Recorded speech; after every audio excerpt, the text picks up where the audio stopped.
Você acha que traumas impedem o libido da pessoa? Com certeza. Com certeza. Que a hora que você resolve os traumas da sua vida, alguns deles, você é muito louco isso. Como que você vai quebrando os seus traumas e parece que você vai aumentando a sua taxa de libido, assim. Isso é real, assim? É real. É muito real. É porque você tá falando de libido na perspectiva da sexualidade mesmo, do sexo. Eu não sei. Parece que de acordo com que tu vai resolvendo os problemas da sua vida, que eu acho que isso deve acontecer com as pessoas, né? Você vai se tratando, você vai... Porque, assim, ó, eu considero o podcast uma terapia. E a é gente mesmo. faz uma terapia aqui, a gente tá conversando. É mesmo. E eu já conversei aqui várias coisas na minha vida, assim, sabe? Vários problemas, traumas. E na minha opinião, eles passaram. Eles passaram, sabe? E com isso, muita coisa da minha vida melhorou. Muita coisa da minha vida melhorou. Coisas que eram um problema lá atrás. Então eu tô tentando fazer esse comparativo, assim. Será que isso acontece na vida das pessoas? De acordo com que ela vai matando os traumas dela? É porque o que é trauma? Trauma não tá ligado ao evento, tá ligado à emoção não resolvida. Trauma não é que eu capotei o carro. Trauma é que eu não elaborei a emoção que eu senti no dia do capotamento. Tem muita gente que capota o carro e não vai ficar traumatizado. Trauma trauma, você imagina que, vamos supor que as nossas emoções fossem um cano onde a água precisa fluir. Trauma é o nó no cano. Deu um nó ali na mangueira e agora ali não passa. Esse é o trauma. Quando eu destravo, a água volta a fluir. Então faz muito sentido o que você falou. Então, libido até no sentido da própria vida, você passa a ter mais tesão pela vida, você passa a pulsar mais, você passa a desejar mais, você passa a ter mais resultado com as coisas que você faz, porque antes a água estava parada, represada. Agora você tirou o nó, a água voltou a fluir naquela área da sua vida. Então, se era sobre profissional, você se achava um profissional mediano, medíocre, e aí alguém vem e conversa e mostra pra você algumas perspectivas, você sai dali falando, cara, realmente, eu nunca tinha pensado por aqui.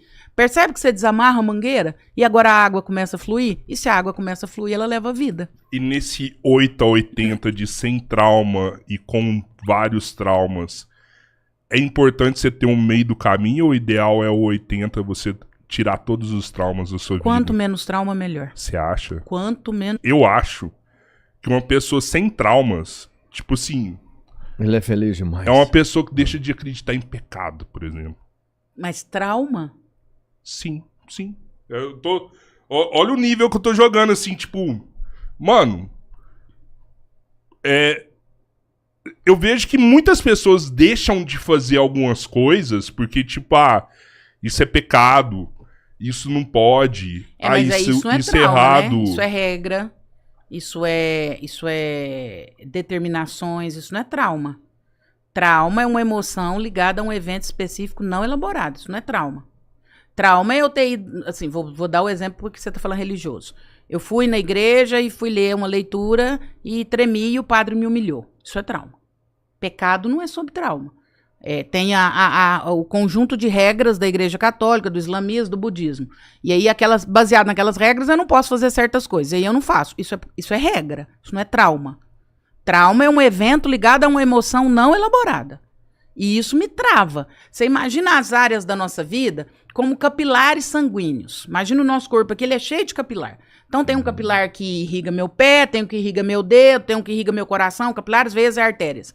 Aonde entope um capilar, perdeu irrigação aqui. Se eu não resolvo isso, esse dedo morre.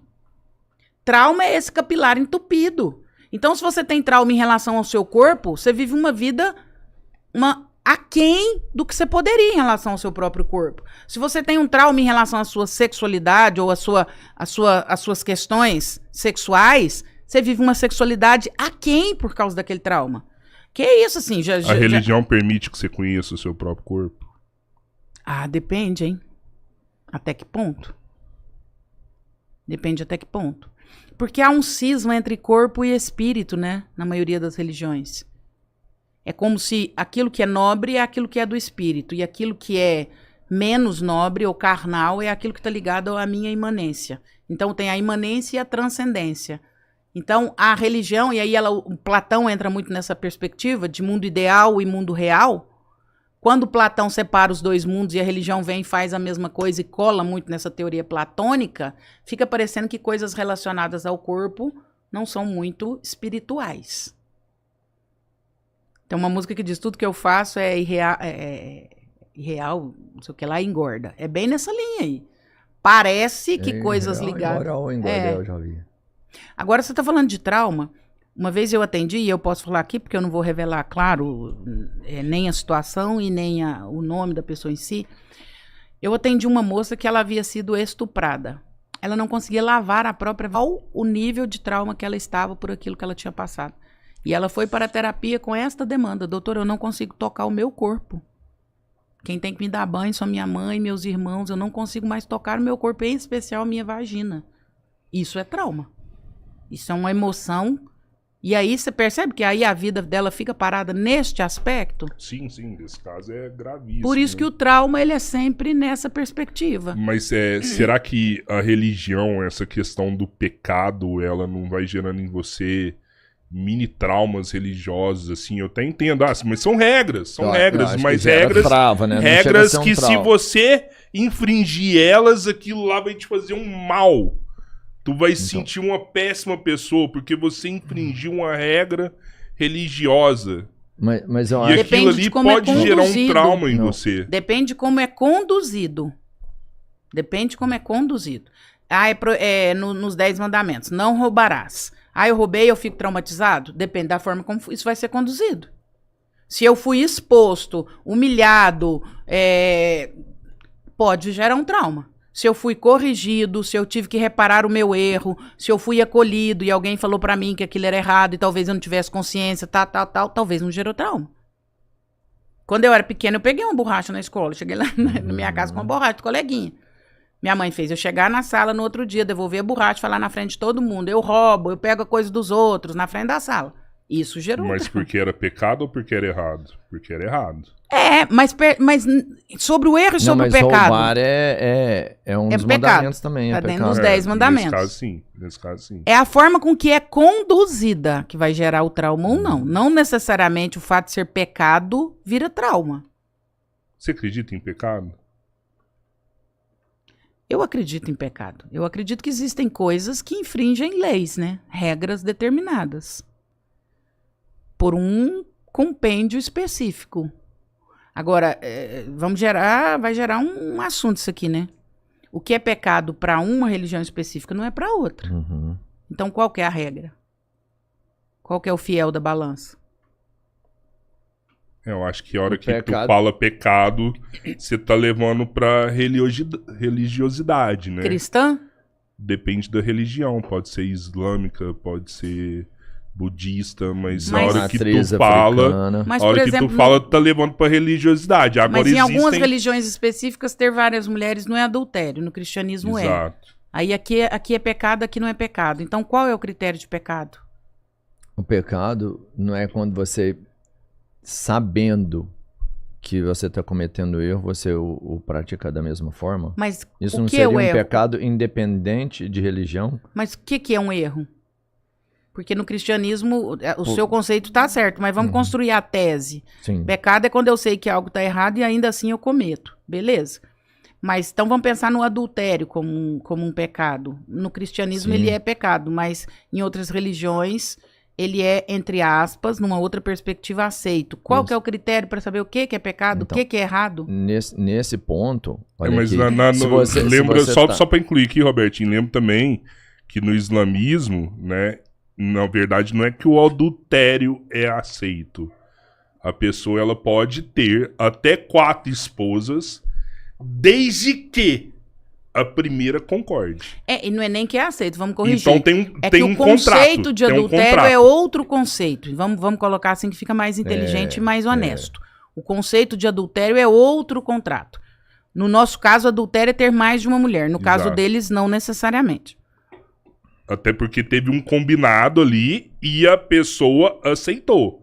Eu aceito uma terceira na nossa relação. Mas você percebe que o problema filosófico... No cristianismo isso seria pecado. Então, o problema filosófico do pecado é o que é o erro? Porque pecado é quando eu faço alguma coisa errada com consentimento e consciência. Mas o que que é errado? Não matarás. Se eu sair ali na rua agora e matar alguém, tá errado. Mas numa guerra, não está errado. Mas em legítima defesa, não está errado. Qual Então, que é o conceito objetivo? É isso. O que que é o pecado? Vou tentar traduzir na parte do adultério. Se você acredita que, por exemplo, você e o Jorge, vocês têm um pacto onde de fidelidade somente vocês dois sem a participação de outra pessoa. Se você comete um ato com qualquer outra pessoa, você pecou. E o pecado, para mim, ele vai além do pecado espiritual. Porque você peca com você mesmo. Boa. Você não conseguiu cumprir o seu acordo.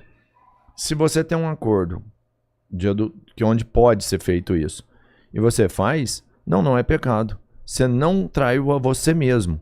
O pecado seria uma forma de quando você trai a você mesmo, o seu mas próprio aí, segundo valor. as religiões, não é esse que é o conceito de pecado, não. Não, aí nas Para as religiões tem não, o decálogo. Isso, nas religiões você tem isso Você traiu. em forma de lei, Não, em forma de lei. na minha relação ela é aberta. A gente permite isso. Não, mas no decálogo não tá Isso. falando isso, Beleza. Mas aí quando você aceita Deitou a com outra religião... pessoa, tá deitado, é mas pecado. quando você aceita a religião, se você aceitar, eu acho que você tem que estar disposto a seguir Eu também o que acho. está imposto ali. Eu também Você acho. não é obrigado. Boa. Eu sou católico. Boa. Não, eu não quero ser. Beleza. Concordo plenamente. Então você pode fazer. Volto a te falar assim, Concordo ó, plenamente. você aceitou esse contrato. Se você ferir, você não tá pecando só com Deus. Concordo Você plenamente. peca com a sua própria essência. Pensar em você abraçar o que te interessa e deixar de lado o que não te interessa. Aí Ou você come isso o peixe canalha. inteiro, ou você não come o peixe. Não dá pra tirar a cabeça, o rabo, os espinhos. Não. Se você é católico, você siga integralmente tudo que é prescrito. Tudo. Mas é tudo. Inclusive que não ir na missa nos domingos e dias santos, você vai pro inferno. É pecado mortal. Inclusive, Por isso fazer a barba, que é pecado fazer a barba também. Da onde você tirou Não, isso? para de graça. Tá lá Para no, de graça, no não. Velho Antigo Testamento. Não, Não. antigo não. Tá lá no Velho Testamento lá, que é pecado Foi antes fazer a da barba. Isso foi antes da Rodrigão Gil- Vacaia. Foi antes da Gillette chegar e ensinar uma Tem. nova regra. Na religião judaica são mais de 600 mandamentos ali. E por isso que vários religião é pecados. complexo. Então, assim, eu não sou contra religião nenhuma, muito pelo contrário, eu admiro todas, a grande maioria, já estudei a grande maioria, acho bonito, mas a minha crítica são com as pessoas hipócritas. Se você abraça um negócio, você abraça 100%. Aí você não abraça parcial, não. Você não abraça 30, 80, Pareto, não. Você abraça tudo. Você é católico, você siga o decálogo tudo, você siga a Bíblia de capa a capa, você faz tudo que tá falando, o magistério, a igreja, o papa, tudo. Tudo, tudo, tudo. Aí você não relativiza. Ah, não, mas na minha relação eu e minha esposa decidimos que é aberto. Não, senhor. Você segue uma religião e a sua religião diz que adultério é pecado. Então, se comporte. Não dá pra relativizar. Ou senão, não siga e não bata no peito e fala que é. Seja o que você quiser ser. Esses dias eu tava pensando assim, nas regras dos pecados, pelo pouco que eu vi, assim, eu acredito que os pecados capitais são os mais justos, assim, sabe? Tipo, se a gente vai falar que é pecado, os capitais ali são... É difícil você Fugir discordar de alguma coisa Boa. ali, entendeu? Inveja, ira, Avareza. luxúria, avareza, né? Soberba, gula, preguiça. Boa, Não, né? velho, preguiça eu acho sacanagem. boa, Não, mas você entende assim? boa. E tipo, Verdade. a sociedade, ela. Porque, mano, é isso também, né? Falta uma parada da interpretação, porque a hora que você fala gula, a pessoa acha que é comer demais. Mas não é só comer demais, né? Tudo que você tá consumindo demais, ele tá na gula, Exato. né? Às vezes você tá consumindo um conteúdo demais, ele tá na gula ali, né? Às vezes você virou um consumista, você só quer comprar. Mano, Toda hora você olha, tá chegando um pacotinho da Shopee. Todo sexo. Tem gente Mas que aí consome mas aí já compulsivamente cai no sexo. dia comer demais, não? Já cai. Gula. Então. Gula. Então, os pecados capitais é um ponto bem interessante Muito, mesmo, foi muito né? boa a tirada Porque do Rodrigão. Realmente eles não são subjetivos, eles quase não dá pra você negociar. Mas me parece que quase todos eles vêm da parte, é como se fosse psicológico isso mesmo. São motivados pelo instinto, é a parte da psicanálise. É porque tem a ver com valores, né, os pecados capitais. Por isso que eu gosto muito mais de pensar em valores do que pensar em regras definidas por X ou Y. Quando você vai para a escala de valores, que a filosofia vai chamar de axiologia, aí você tem um terreno menos subjetivo, mais objetivo. Você foi muito feliz na sua colocação. Quando eu trabalho valores, aí sim eu trabalho um terreno bem mais objetivo, porque aí não tem discussão. Ira é ira, em qualquer lugar, em qualquer religião. Inveja é inveja, em qualquer lugar, em qualquer religião. É inegociável, são algumas questões inegociáveis. Então, realmente, por essa linha, é mais inteligente pensar por essa perspectiva mesmo. E a gente começa o podcast falando no problema hoje do século, né? A humanidade, ela vem passando por problemas de saúde mental, né? Tipo, a forma que a sociedade se organiza, tá todo mundo doente. Já é a maior causa de afastamento, segundo a OMS, mais do que câncer, mais que problemas cardíacos, mais que problema de pressão.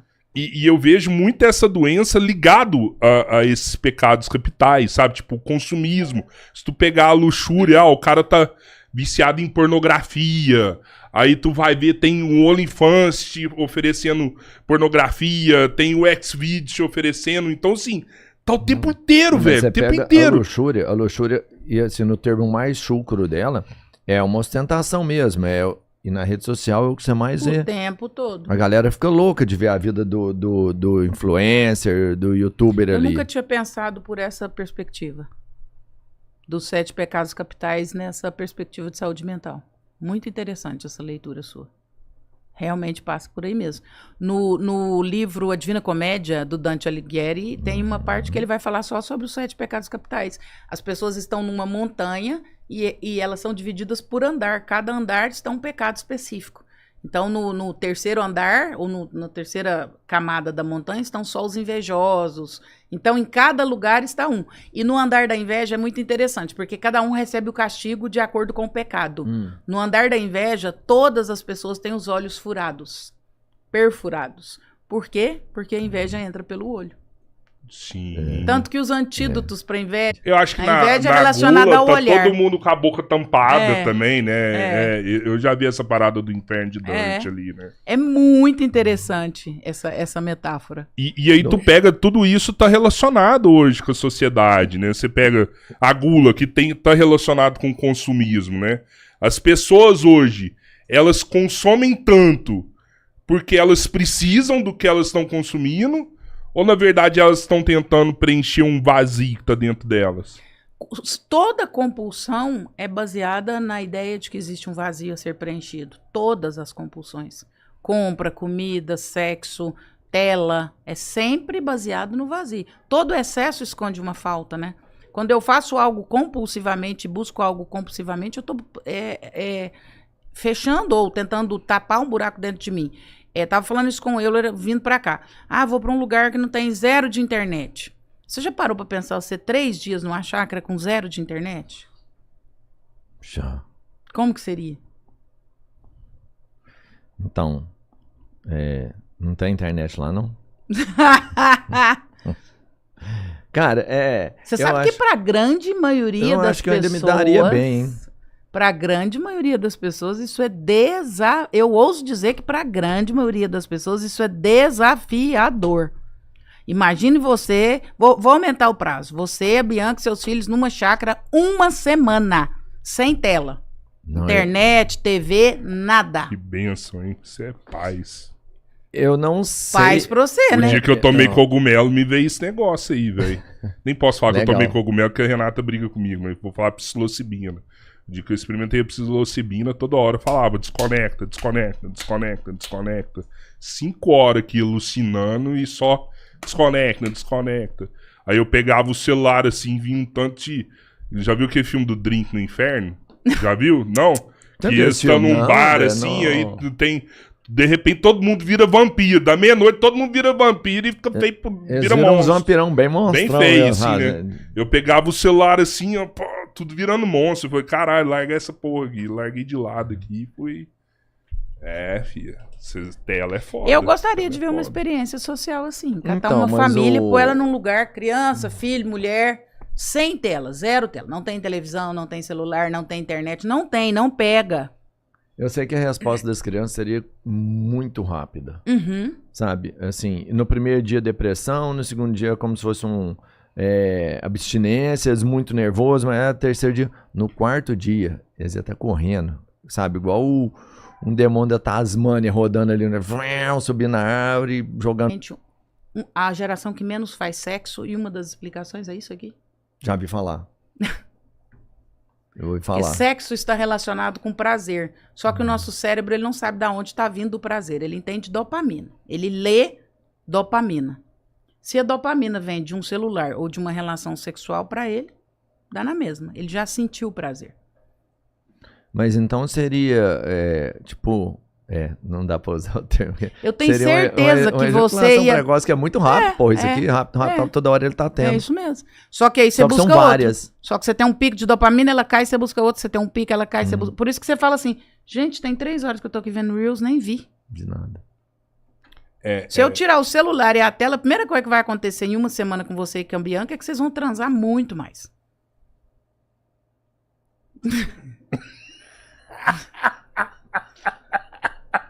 Te garanto. Eu te garanto. Você não vai ter o que fazer, ué? isso é um Lembra aquela piada mas todo antiga que a experimento gente, é válido, né? quando o velho e a velha tinha muitos filhos, 10 filhos, você Não falava assim, tinha sua casa não tinha televisão, não? A televisão foi o primeiro substituto, talvez, então, né? Porque tinha esse ditado, assim, uma piadinha, né? Nossa, o tanto filho não tem televisão. Porque ué. aí era o que sobrava, era... Ué. Mas é que, na verdade, o celular, ele te dá dopamina de uma forma que você não precisa gastar tanta energia pra adquirir essa dopamina. E é uma dopamina de graça, barata e de péssima qualidade. Qualidade, sim. Uhum. Eu lembro, assim, quando a gente era jovem, molecote, era dificílimo você conseguir sexo, né? Porra, você tinha que trabalhar ali meses e meses e meses, não era uma coisa Não, fácil, não vinha né? ser uma proposta de namoro oficial, não. Hoje- Trem, um tempão, não Você vinha, precisava não. ter uma relação. Você precisava ter uma É. relação. Você precisava de uma conquista. Você precisava lutar. Você precisava buscar isso daí. Era difícil. Você precisava se relacionar. Você precisava gastar muita energia pra conseguir aquilo ali. Hoje não. Hoje tudo tá no celular ali. Você vê pornografia, dopamina. A hora que a dopamina para de vir, você troca. Você vai pra outra, você troca, você vai pra outra. E você não precisa gastar energia. E aí é uma dopamina ruim, barata e de péssima qualidade. Olha a dopamina do sexo. Quando você tem um orgasmo, você vai ter um nível, o seu cérebro vai para um nível de dopamina, você recebe uma dopamina de excelente qualidade, apesar do pico durar pouco tempo, mas ela é de tanta qualidade que ela promove um relaxamento e dificilmente nas próximas horas ou dias você vai querer outra. Ela é de tanta qualidade que ela te joga para esse movimento que se você... Não sabia. Olha essa dopamina aqui. Uhum. Se você pudesse comprar, sei lá, 2 energéticos, e tem aquele bem chulim, que não vale nada, e tem o super energético, que você bebe ele e fala, nossa, aqui realmente fez diferença. Vou fazer viagem O inteira. sexo, o cinema. Outro dia eu fui assistir Michael Jackson com os meus filhos. Gente, delícia. Quanto tempo eu não vinha num cinema? O ir num museu, o assistir um show, o ter uma conversa boa. Ele te dá uma dopamina de qualidade. Essa dopamina dura e causa um nível de relaxamento em você que você vai demorar a precisar de outra pico, outra dose. Essa aqui é um pico ruim e barata. Tanto que você busca mais o tempo todo. E como é um pico rápido, porque ainda entra nessa. O sexo, ele vem numa ascendência até ele te dar o pico de dopamina. Então, ele vem devagar. O seu cérebro dá tempo de se adaptar à quantidade de dopamina que você vai receber ali. Isso aqui é uma dopamina rápida. Tum! A próxima você precisa de tum-tum. A próxima, tum-tum-tum. Igual cocaína. Tá. Você usa uma dose, aí ela fez efeito. Você vicia uma semana. Daqui 3 semanas, aquela dose já não faz efeito nenhum. Você precisa de uma dose mais um pouquinho. E daqui, só vai aumentando. Porque é uma dopamina de péssima qualidade. Então, o seu cérebro se adapta rápido, só que agora ele gostou daquele prazer. E agora ele te pede aquele prazer, só que agora você precisa de mais para alcançar o mesmo prazer. Aí, daqui 3 semanas, você precisa de mais para alcançar o mesmo prazer. Você levou aqui seu cérebro para um platô de prazer. No sexo, como isso é uma ascensão, isso vai mais devagar, o seu cérebro se acostuma com uma dose boa, saudável, e que, salvo algumas compulsões, enfim, você vai ter uma necessidade ainda um tempo muito maior de buscar o sexo. É só você perceber o nível de relaxamento depois de uma relação sexual. A gente às vezes brinca, fala, se a casa pegar fogo, arrisca você morrer queimado, não ter perna para levantar, né? Perceba o nível de relaxamento dessa dopamina. Essa aqui, muito pelo contrário, ela não te relaxa, ela te excita. Entendi. É como se fosse E ainda tem um outro fator muito, muito importante, que é da atividade física. Quando você faz sexo, você faz atividade física intensa, sabe? É respiratória, de mobilidade, muscular, entendeu? É como se fosse o atleta. O atleta, quando ele vence uma prova também, ele tem um pico de dopamina gigantesco. Mas é o que você falou, ele vai sendo preparado, vai sendo construído. Depois você nem vai... No atleta mais ainda, né? De satisfação e também de duração, né? Do prazer. E é tão engraçado. Mas você entende? Isso. Hoje Atividade nós física, postamos velho. alguma coisa sobre isso, sobre a Copa, né? 52% das pessoas estão absolutamente desinteressadas da Copa de 2026. Quantos? 52% das pessoas. No Brasil ou mundial? No Brasil. Zero Mais da interesse. metade? Ninguém vai 52%. pintar a rua igual era antes? Elas vão se motivando à medida que for acontecendo, mas a psicanálise explica isso. É porque quando você vai tendo muita decepção sobre um fator específico, você não cria expectativa. Então é engraçado porque, percebe como que a gente vai abrindo mão de alguns prazeres. Acontece a mesma coisa com o sexo, isso é triste, isso é um tabu. A gente não fala muito sobre sexo e deveria falar. Sexo é um hábito extremamente saudável. É muito louco quando você pensa que a nossa geração é a geração que menos faz sexo na história. A gente que está em consultório, assim, era avassalador as queixas relacionadas à relação sexual no casamento. Não, a gente passa 3 meses sem fazer. Não, é 6 meses sem... Nossa, meu marido não tem um pingo de interesse. Nossa, eu procuro, meu marido nunca quer. Às vezes o inverso, o homem... Mas era assim, eu tô pra te falar que dos casos vinha com essa queixa. 95%? Nos casamentos. 95% de casamentos vinham com esta queixa. A queixa sobre relações sexuais. E os medicamentos não dão um suporte pra isso, não? O medicamento dá um suporte pra ereção, mas ele não dá suporte Isso. pra cá, né? Não, Quando não Não há resolve desejo, o quando problema, não há né, na vontade, verdade. quando não há espaço. Porque o problema da ereção você resolve. Agora, você não resolve é o problema do ter espaço. Nessa relação, há espaço para sexo? Há desejo? A gente se deseja? A gente olha um para o outro e sente vontade de estar junto, de se tocar, de querer estar junto um com o outro? Esse não tem remédio que resolve, né? Uma paciente minha um dia falou, doutora, claro, esse não é meu lugar, mas eu fazia isso porque eu sou uma estudiosa. Doutor, se eu trouxer meus exames de testosterona, a senhora dá uma olhada? Eu falei, claro, eu não sou especialista nisso, mas eu te encaminho para ginecologista, mas eu olho. Você quer que eu olhe? Aí eu olhei, ela falou, você acha que eu devo fazer reposição hormonal? Falei, eu acho que a reposição hormonal, você acha que ela vai resolver? Se a médica meter testosterona em você e você ficar com muita vontade de transar, como é que você vai resolver isso? Ela falou, eu nunca tinha pensado. Porque Isso é até um problema. Porque se o problema for testosterona, está fácil. Se o problema for tadalafila, também está fácil. E quando o problema é quando os dois não se reconhecem mais? E quando o problema é quando os dois não sentem desejo mais? E quando o problema é quando os dois adormecem na frente de uma televisão e não tem tempo um para o outro mais? E quando o problema é quando o corpo do outro já não gera mais química, já não gera mais desejo, já não gera mais vontade? Como é que você resolve isso? Não tem tadalafila e texto que resolve. Vale a pena resolver isso? Ou é melhor mudar? O que você pensa? Eu acho que vale a pena. Eu sou muito apaixonada por famílias. Eu acho que família é uma célula máter da sociedade. Eu acho que se existir solução, a gente precisa correr atrás. É possível, assim? Eu acredito. Tem solução? Eu acredito, muito. Parece que é um vaso que tá quebrado, assim, né? Eu não sei. Esse vaso tá quebrado. A gente não deseja mais, a gente já não se deseja. Vamos entender o que tá acontecendo e vamos rasgar essa ferida? Você não deseja ela mais por quê? Você não acha ela mais bonita? Ser sincero, doutora, você vê, eu malho, ela tá assim, ela não se cuida, o corpo dela não tá bonito. O que você tem para falar para ele sobre isso? Você acha que você pode melhorar? Você quer melhorar? Você quer que seu esposo olhe pro seu corpo e sinta desejo? E é conversar sobre, assim, é ser adulto. Existem conversas difíceis que precisam ser realizadas, por mais difíceis que elas sejam. Vamos falar sobre isso. Porque assim, é tão difícil de se fazer um casamento, ainda mais quando tem filho envolvido, é muita coisa, é muito trampo. Vale a pena? E aí eu volto naquele lugar. As pessoas te assediarem muito, isso mexe comigo? Não mexe, porque assim, é trampo. Você vai mudar de CPF. Você vai ter outros problemas em outro lugar. Esse aqui não tem esse problema, mas ele tem os outros problemas. Então, se puder reformar essa casa aqui, essa casa ficar aconchegante, vamos reformar. Então, as pessoas querem soluções muito rápidas. Solução rápida para o emagrecimento, solução rápida para a ereção, solução rápida para a ausência de desejo. Tá, beleza, nós vamos resolver isso. Você quer que resolve? Vamos resolver. Seu problema é testosterona, eu vou te dar. Mas como diz um amigo meu que é médico, ele fala assim, tem mulheres que se eu colocar muita testo nela, eu vou estar dando um patinete pro Saci.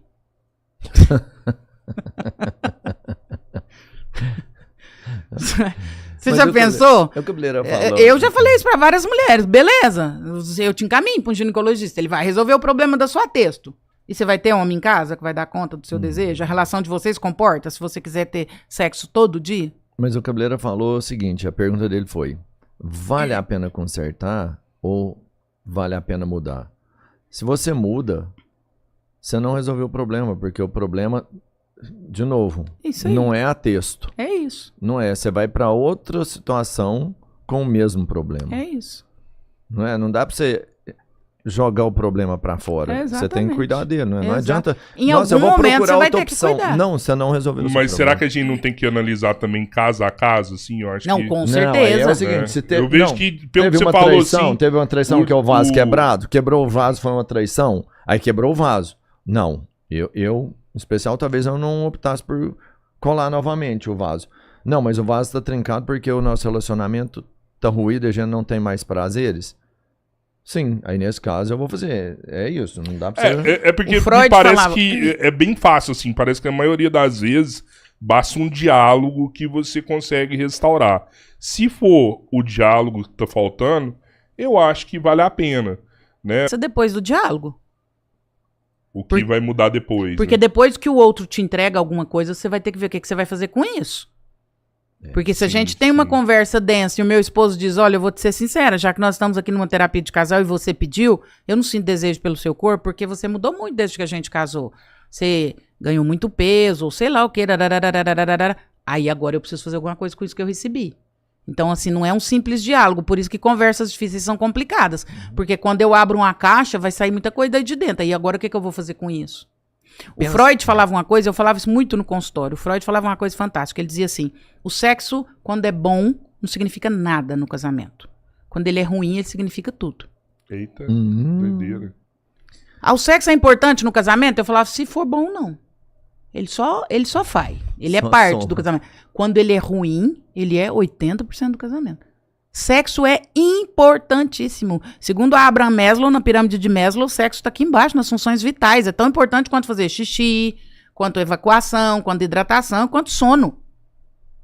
O sexo está aqui, ó, embaixo. Caraca. Ué. Tá bom. Sabe o que eu tava pensando? Nossa, o tanto que eu durmo pouco. Tem que compensar com outras atividades, né? Eu durmo pouco. Eu falava isso muitas vezes em treinamento, aí eu achava ótimo. No final dos treinamentos, o zombinho falava, doutor, só podia me prestar a foto dessa pirâmide aí pra eu mostrar pra minha esposa? Tá lá na pirâmide de Maslow. Hidratação, nutrição, sono e evacuação. E sexo. É função vital. Igual beber água. André, você falou Você já percebeu que no consultório muitos não sabem o que é um sexo bom? A grande maioria. Que às vezes tem assim e a pessoa acha que tá tudo certo. A grande maioria. E sexo também não é sobre quantidade. É sobre qualidade. Sexo é uma das relações mais profundas entre dois seres humanos. Mais profundas. Nem com seu filho você tem esse nível de profundidade. Um entra dentro do corpo do outro. Já parou pra pensar nisso? É um nível de troca extremamente profundo. Tem um mestrado de uma psicóloga da Unicamp que ela fala de quantas trocas, inclusive emocionais, acontecem em relações sexuais. E o quanto é perigoso você sair tendo sexo com várias pessoas. Trocas, inclusive, emocionais. É a relação mais profunda que 2 seres humanos podem ter. Não tem nenhuma outra pessoa nessa vida que você entrou dentro do corpo dela. E ela fala que é perigoso você fazer isso com várias pessoas. Ué, você vai se parceiros. diluir. Perigosíssimo. Por ser uma relação extremamente profunda. Você acredita nisso, assim, nessa É uma troca tese de mestrado. de energia, Ela nem de fala de fluidos, energia, olha. ela não fala de energia, não. Ela prova por A mais B mesmo, trocas, inclusive, emocionais, de questões emocionais. Simples sexo, assim, você... Pela profundidade Você fez uma do troca vínculo. emocional Não existe com um outra simples pessoa. sexo, né? Nenhum sexo é simples. Você entrou dentro do corpo do outro. Não, tô falando assim, porque... Por si só, não é uma relação simples. O sexo de um Casal, casal... detalhes assessoriais. Pausou aí, tá. É porque mandaram o LivePix aqui. O sexo de um casal, eu entendo que ele é muito mais sofisticado ali, tem vários valores que compõem aquela relação. Mas será? Eu conheço pessoas que se relacionam sexo por prazer, vai lá e faz sexo. Tem vários parceiros e não sei se ela capta... Quase uma masturbação a 2. Não sei se ela capta essa energia de todo mundo, assim, sabe? Não é energia, né? São trocas importantes que ocorrem. Acho que não troca nada, sabe? Eu acho que só vai lá, faz e vai embora. E no outro dia tá de novo ali jogando. Nossa, mas com outra aí de pessoa. novo, complexo, né? Que relação objetal. É. Eu acho muito, assim, aí é eu, né? Tá. Eu filosofando. Sexo é uma relação de tanta troca, de tanto atrito, de tanto que precisa tanto disso, que acabou você virar pro lado como se a pessoa não existisse, vestir a calça e ir embora. Eu acho tão contraditório. Você acabou de se entregar tanto, de se encostar tanto, de se esfregar tanto. Agora, acabou, agora... eu acho isso muito esquisito.